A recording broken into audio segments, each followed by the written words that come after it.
വളരെ അഭിമാനകരമായ ഒരു ചടങ്ങിലാണ് നാം എല്ലാവരും പങ്കെടുത്തുകൊണ്ടിരിക്കുന്നത്. കേരളത്തെ അതിദാരിദ്ര്യമുക്തമാക്കുക എന്നത് 3 വർഷം മുൻപ് സർക്കാർ കണക്കാക്കിയ കാര്യമാണ്. അത്തരമൊരു ലക്ഷ്യത്തോടെ പ്രവർത്തനം ആരംഭിച്ചപ്പോൾ നല്ല പ്രതികരണമാണ് പൊതുവിലുണ്ടായത്. ഇതുമായി ബന്ധപ്പെട്ട ചുമതലകൾ ഏറിയ കൂറും ഏകദേശം പൂർണ്ണം തന്നെ നിർവഹിച്ചത് തദ്ദേശ ഭരണ സ്ഥാപനങ്ങളാണ്. എന്നാൽ മറ്റെല്ലാ വകുപ്പുകളുടെയും സഹകരണവും പിന്തുണയും ഇതിനാവശ്യമാണ് എന്ന് ഇതിൻ്റെ തുടക്കത്തിൽ തന്നെ കണ്ടിരുന്നു. അതിൻ്റെ ഭാഗമായുള്ള യോജിച്ച കൂട്ടായ ഇടപെടലുകളാണ് കേരളത്തിൽ നടന്നത്. ഇതിൽ നാം ശ്രദ്ധിക്കേണ്ട കാര്യം, ഒരു സർക്കാരിന് ഗൗരവമായി കാണാൻ മാത്രമുള്ള അതിദരിദ്രർ കേരളത്തിലില്ല എന്നതാണ്. 1% താഴെയായിരുന്നു, 1% താഴെയായിരുന്നു നമ്മുടെ സംസ്ഥാനത്തെ അതിദരിദ്ര കുടുംബങ്ങൾ. സാധാരണയുള്ള സർക്കാർ കണക്കനുസരിച്ച് ഒരു ചെറിയ നമ്പർ ആയതുകൊണ്ട് അത് അവഗണിച്ചു പോകാം. പക്ഷേ നമ്മുടെ ഭരണത്തിന് നേതൃത്വം കൊടുക്കുന്ന LDFന് ഇതുപോലുള്ള കാര്യങ്ങളിൽ കൃത്യമായ നിലപാടുണ്ട്. ആ നിലപാടിൻ്റെ ഭാഗമായി തന്നെ 0.7% അത്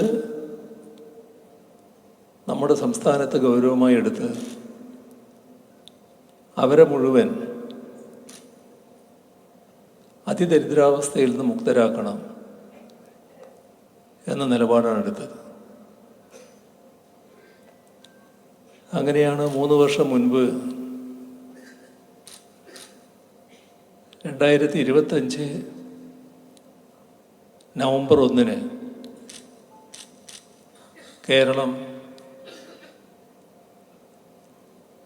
അതിദരിദ്ര മുക്ത സംസ്ഥാനമായി മാറും എന്ന് സർക്കാർ പ്രഖ്യാപിച്ചത്. അത്തരമൊരു പ്രഖ്യാപനം നടത്തുമ്പോൾ കേരളത്തിൻ്റെ പ്രത്യേകതയിലുള്ള വിശ്വാസം തന്നെയാണ് അടിസ്ഥാനമായി ഉണ്ടായിരുന്നത്. കാരണം നമ്മുടെ നാടിൻ്റെ ഒരുമയും ജനങ്ങളുടെ ഐക്യവും ഇതുപോലുള്ള കാര്യങ്ങൾ ഏറ്റെടുക്കാനുള്ള സാമൂഹ്യ പ്രതിബദ്ധതയും ഒന്നും അസാധ്യമല്ല ഈ കേരളത്തിൽ എന്ന നിലയിലേക്ക് നാടിനെ മാറ്റുകയാണ്. ആ ആത്മവിശ്വാസത്തോടെയാണ് ഈ ഒരു പരിപാടി പ്രഖ്യാപിച്ചത്. അതിൽ 1ാമത്തെ വർഷം പൂർത്തിയായപ്പോൾ തന്നെ നല്ല മാറ്റം ദൃശ്യമായി. ഇതിപ്പോൾ 3ാം വർഷമാണ്. നവംബർ 1 നമുക്കെല്ലാവർക്കും അറിയാം, ഇന്ന് ഏപ്രിൽ 13. ഇനി അധിക മാസങ്ങളില്ല. എന്നാൽ എല്ലായിടങ്ങളിലും ബാക്കിയുള്ള ക്ലേശഘടകങ്ങൾ പരിഹരിക്കുന്നതിന് നടപടികളാണ് നീങ്ങിക്കൊണ്ടിരിക്കുന്നത്. ഇത്തരമൊരു പരിപാടിയുടെ റിവ്യൂ നടത്തുമ്പോൾ എവിടെയൊക്കെയാണോ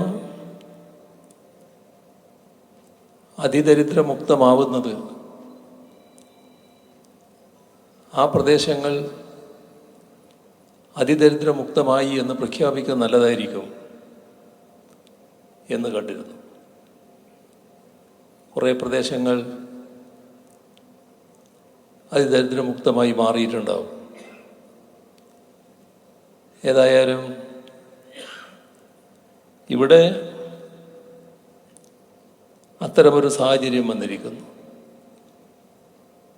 നിറഞ്ഞ സന്തോഷത്തോടെ ധർമ്മടം മണ്ഡലം അതിദാരിദ്ര്യ മുക്ത മണ്ഡലമായി മാറി എന്ന കാര്യം പ്രഖ്യാപിക്കട്ടെ.